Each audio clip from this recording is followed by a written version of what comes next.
Hi, my name is Joe Hernandez. I'm a certified interpreter for the state of California and also for the federal courts, and I've been a professional interpreter for over 20 years. Before we get to our consecutive exercises, we are going to go over the rules for consecutive interpreting. Hopefully, you have already printed the text that says rules for consecutive interpreting, and we're going to go over it together. We have to make sure that we follow each and every one of these rules in order for us to be successful at the oral exam when we get to the consecutive portion. The consecutive portion gets a lot of people, and that's because it has so many rules that we have to keep track of while we are providing our interpretation. So let's make sure we know them before we get to our consecutive exercise. So please follow along. Number one, do not interrupt the speaker. The entire question or the entire answer must be finished before you commence your interpretation. Do not attempt to mentally interpret until you have heard the entire message. So all we're doing in number one is listening very attentively to the entire message. Okay? The entire question must be finished and the entire answer must be finished. We cannot interrupt the speaker. That is rule number one. Don't try to interpret as you hear it. We do that in the simultaneous. Here in the consecutive, we take in the entire message first. Okay? Number two, do not add anything to the message. No additions of any kind are allowed. So, if we receive a message and it has so many thoughts, when we convey that same message, it has to have the same number of thoughts. We cannot add anything to the message. The message must be identical. Number three, do not omit from the message.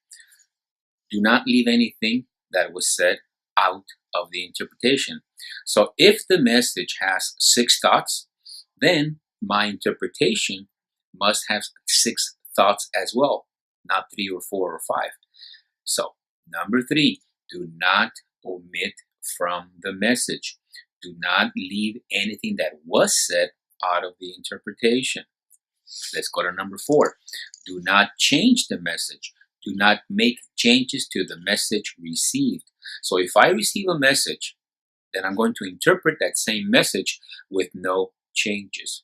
This is very difficult to do. The only way to get good at this is to practice all the time. Okay, so number 4, do not change the message. It has to be the same message in the other language. Number 5, use the formal you. Usted, ¿cómo se llama? ¿Dónde vive usted? The tú form is strictly prohibited. It is always the formal you.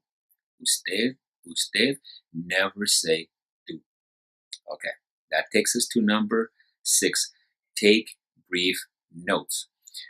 At the consecutive, and only at the consecutive, they will provide to you a writing utensil and lots of paper for you to take notes if you wish. The notes don't count for you or against you. They're going to be thrown away when you're done with the exercise.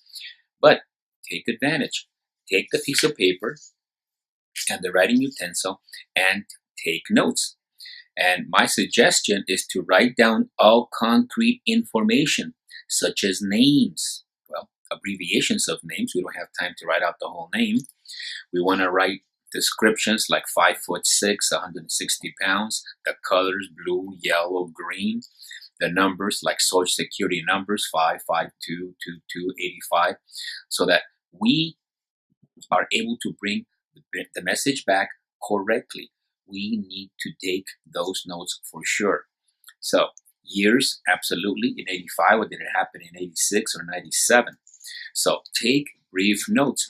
Write down all concrete information such as names, descriptions, colors, numbers, years, addresses, etc. All that is absolutely concrete. It cannot be the wrong address. It cannot be the wrong apartment number. That's why you have a pencil and paper. Okay, number 7. No extraneous noises. Do not make any sounds such as well, okay, etc. If the speaker did not say well, If the speaker did not say okay, then you cannot either. However, as you can tell, are just extraneous noises. You cannot say well, you cannot say okay, unless it was said by the speaker. So, no extraneous noises coming from the interpreter. Number 8, no double interpretations. Provide a one-word interpretation for one word heard. I went to the market. Yo fui a la tienda. No, yo fui al mercado. You see how you give yourself two opportunities, tienda and then mercado? It has to be one for one. Number 9, maintain the same register of the speaker. In other words, raise or lower your level of sophistication of the language in accordance to what you have heard. If it is a very sophisticated vocabulary, so will the interpretation be at the same sophisticated level. If it is a low level register, so will my interpretation be at the same low level. So maintain the same register as the speaker. 10. Speak loudly, clearly, and confidently. You must project professionalism at all times. Absolutely. You are going to be recorded and you will be interpreting from recordings. The entire time you're at the test, you will be recorded. So speak up, speak clearly, and speak confidently. Okay, that gets us to number 11. If you do not know the interpretation for a word or expression, then make your best educated guess. Absolutely. If you leave it in the same language, you are wrong. If you omit it, you are wrong. So take or make your best educated guesses in accordance to the text that you're listening to. So number 11, if you do not know the interpretation for a word or expression, make your best educated guess. Absolutely. Number 12. When an idiomatic expression is utilized, then you must provide the equivalent expression to convey the meaning and not explain the expression. Let me give you an example. ¿Cuánto le costó? How much did it cost you? Me costó un ojo de la cara. It was very expensive. That is explaining it. It is not the equivalent expression. The equivalent expression would be, it cost me an arm and a leg. Now we have expression for expression, and that is what is required at the test and in real life interpreting as well. So that takes care of number 12. Number 13, interpret all fillers. All filler words utilized by the speaker. Now when the speaker says, well, you know, okay, they must all be interpreted with equivalent filler words. These are not extraneous noises. These are words, and words are to be interpreted. Well, bueno, you know, usted sabe, okay, está bien. Filler words must be interpreted as well. 14. Remember in what language you heard the source information so that you may go into correct language when interpreting. So if I hear the message in English, I must remember that I heard it in English so I can go into Spanish. If I hear it in Spanish, I must remember that I heard it in Spanish so that I can go into English. At the test, if you hear it in English and you say it in English, or you hear it in Spanish and you say it in Spanish, the prompter is not going to correct you. They're just going to say failure to interpret, and you're not going to get any points whatsoever. So keep track of what language you heard the message in so that you may go into the correct language. Number 15. Remember the gender of all speakers. This is a must when going into Spanish. In English, he is sick, she is sick. In Spanish, I must remember, él está enfermo, ella está enferma. So, if we are going from English to Spanish, remembering the gender is absolutely vital. Okay? That takes care of 15. Number 16. Follow the story. It's just one story, one mugging, one robbery, one holdup. Remember everything that has transpired in the story so that you may provide a better interpretation of upcoming events. It's easy to interpret what's coming up if you can remember what has transpired already. It's just one story. And this includes terms used. In other words, if the speaker says that this happened on a sidewalk and uses the word banqueta, when you go back to interpret sidewalk, say banqueta. Do not say acera. So we're going to leave the terms the same as well. I even write them down so I don't forget. Number 17, interpret all profanity. Do not use more bland terms. They're called euphemisms for vulgarisms. Cuss words for cuss words. Just as strong, just as obscene or vulgar, it doesn't matter. We will interpret them just the same. Number 18, do not do any conversions. When answers are provided in pesos or kilos, or if the 24-hour clock is utilized, those will be interpreted in just the same fashion and not converted. We do not do any conversions whatsoever. Leave them just the way they are. Number 19 is very important. You must wait at least 2 complete seconds before you commence your interpretation. That's 2 complete seconds. 1001, 1002. We want to make sure that the speaker is not just taking a breath and is going to continue. 2 complete seconds as a minimum, we will wait.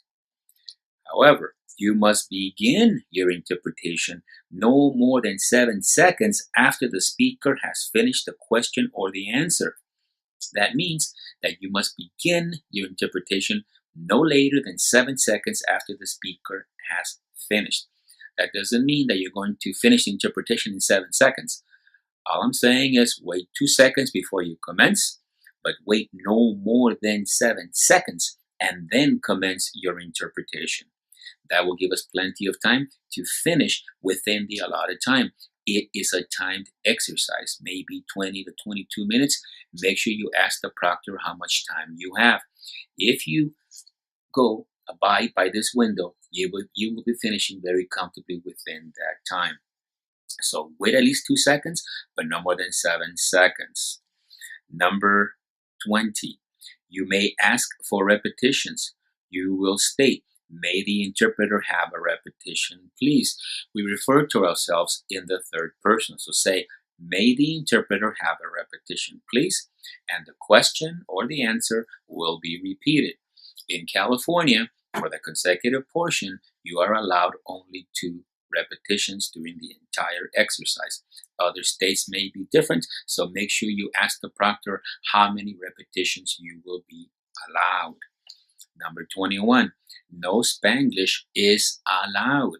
You may not say, fuimos a la marqueta en nuestra troca, when in English you heard we went to the market in our pickup.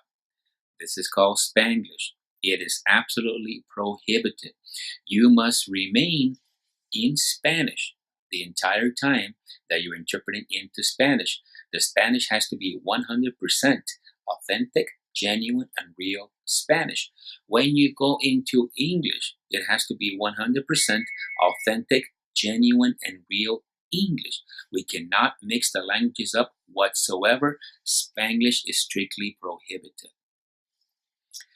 Number 22, concentrate 100%. Visualize the message and sound self-assured and poised. All they have to base themselves on to give you your license is how you perform on that day. So we are going to sound self-assured, poised, and very professional. Okay? So keep in mind all of these rules when we do the consecutive exercise. So I will see you at the consecutive exercise. Thank you for joining us. See you in a minute.